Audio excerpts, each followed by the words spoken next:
Dear students, today we are going to discuss about the muscles of the anterior compartment of the thigh or the extensor compartment of the thigh.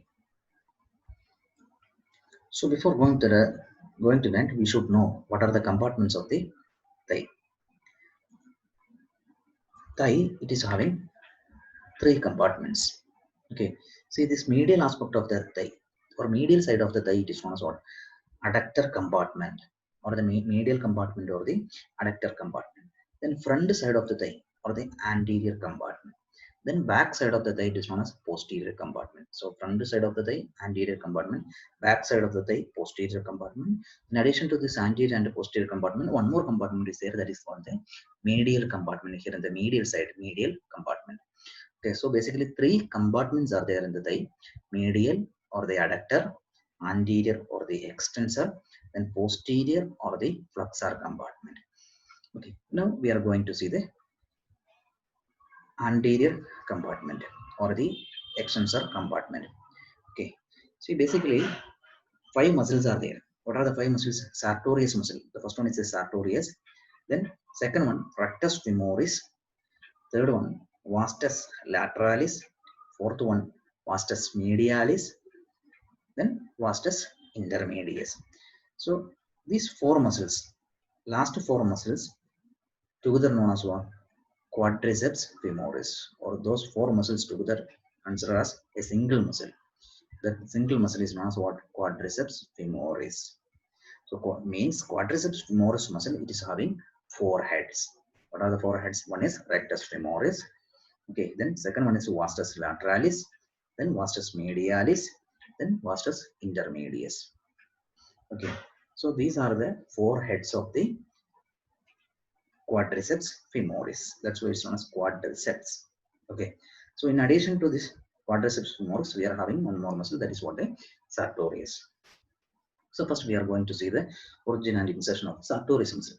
Sartorius muscle, it arises from anterior superior iliac spine and inserted to the medial surface of the shaft of the tibia. What is meant by that? See here. See here we are having the anterior, in the anterior aspect we are having two spines, two spine-like projections. One is the anterior superior iliac spine, the other one is anterior inferior iliac spine. Here in the side view, this is anterior superior iliac spine, this one is anterior inferior iliac spine. So the sartorius muscle, which is arising from anterior, here in this image, this will be the anterior superior iliac spine, this is the anterior inferior. Here this is the anterior inferior, above that anterior superior. So this muscle, which is arising from this anterior superior iliac spine, from there it runs downward and medially, and it crosses the thigh and reaches the leg. There it is inserted to the shaft of the tibia. Which part of the shaft? See, this is the medial surface of the shaft. So here it is inserting to the medial surface of the shaft. So origin from anterior superior iliac spine, insertion to the medial surface of the shaft. So these 2 points are clear. Now we are moving to the quadriceps femoris muscle. It is having four heads. What are the four heads? First one is rectus femoris. We'll see the details of rectus femoris. Why it is known as rectus femoris? See, it is a straight. That's why it's known as rectus femoris. This is a straight muscle, or this rectus muscle, it is having two heads. One is a straight head, the other one is the reflected head. Okay, straight head, which is arising from this anterior inferior iliac spine. Okay, see here, this is the anterior inferior iliac spine. Yes, here we are having the straight head and the reflected head. See, straight head is arising from this anterior inferior iliac spine. That straight head is clear in this diagram also. This is a straight head. Reflected head, which is arising from the groove which lies above the obturator acetabulum. See this depression, this cup-shaped fossa, this is what the acetabulum. Above the acetabulum, we are having a shallow groove. Okay, from that groove, which head? Reflected head from that groove above the acetabulum. So straight head from the inferior iliac spine. Okay, then reflected head from the groove above the acetabulum. Insertion to the base of the patella. See, this one, here comes a patella. Patella is almost triangular shaped bone. So having one base and one apex. Okay, see, almost like this. So here comes the base. So this muscle is inserted to the base of the patella. So rectus femoris is clear. Now the vastus lateralis. See the origin from intertrochanteric line, then anterior and inferior border of the greater trochanter, lateral lip of the gluteal tuberosity, upper half of the lateral lip of linea aspera. So we'll see that. See here, this line, this is what the intertrochanteric line. This is the greater trochanter, this one is a lesser trochanter. So between that intertrochanteric line. Okay. So this muscle fibers of the vastus lateralis arise from upper part of the intertrochanteric line, means the from here. Then anterior and inferior border of or aspect of greater trochanter. See, this is anterior border, then inferior border. That inferior border here it continues with this line. See, this is the greater trochanter here. See, almost here comes the inferior border. That inferior border is continuous with this ridge. So here we are having the gluteal tuberosity, means it is continuous with this lateral margin of the gluteal tuberosity.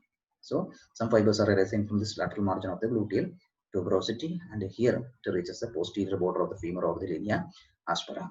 Okay, now we'll check. So upper part of the intertrochanteric line, it is clear from here. Then anterior and inferior border of the greater trochanter, the here anterior and inferior border of the greater trochanter. Now we have to go to the posterior side, lateral lip of the gluteal tuberosity. The inferior border continues with the lateral lip of the gluteal tuberosity.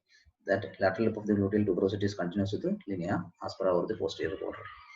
Lip of the linea aspera, lateral lip of linea aspera, or you write linea aspera.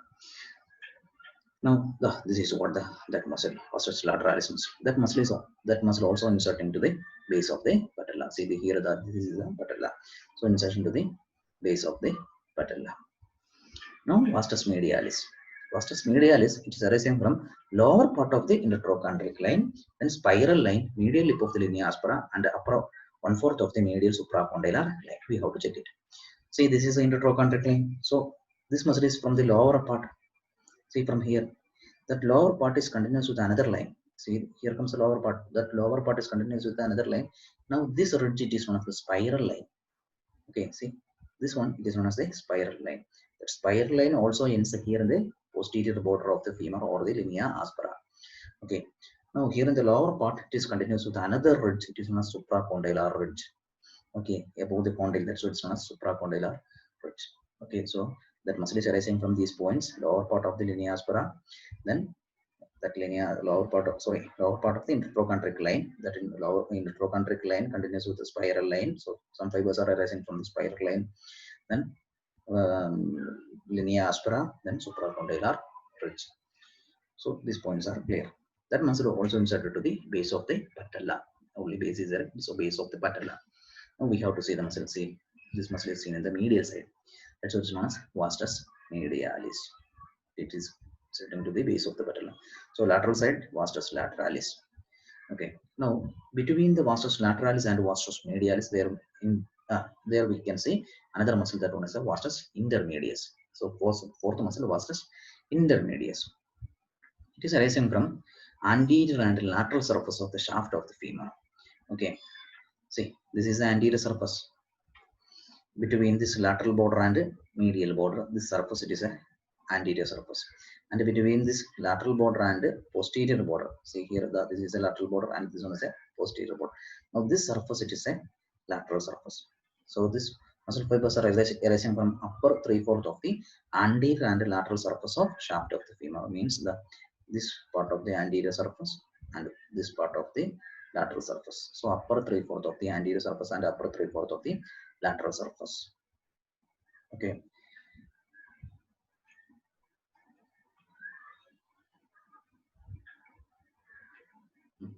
From there, this muscle is also inserted to the base of the patella. Just a minute. Nice. So origin is clear. Now insertion base of the patella. Now we have to see the muscle. See, here that muscle is not there. We have to remove this muscle. Actually, this muscle, this is what the rectus femoris muscle. We have to remove the rectus femoris. Then we can see the vastus intermedius. So these are some of the details of this muscle. So here in this diagram, we have to identify. This is the anterior part of the thigh. So here in the anterior part, we can see the sartorius muscle, then vastus medius muscle, vastus medialis, then vastus lateralis, then rectus femoris. Deep to this rectus femoris, vastus intermedius. Now supply and action of these muscles. See, I already told you these are the extensors of leg or this compartment. It is known as what? Extensor compartment. So it is extensor leg or extensor knee joint. Okay. In addition to that action, the sartorius muscle is having some peculiar actions. Since it's sartorius, it is an abductor and a lateral rotator of the thigh, and it also flexes the leg. Then rectus femoris. See, rectus femoris, it is arising from the hip bone.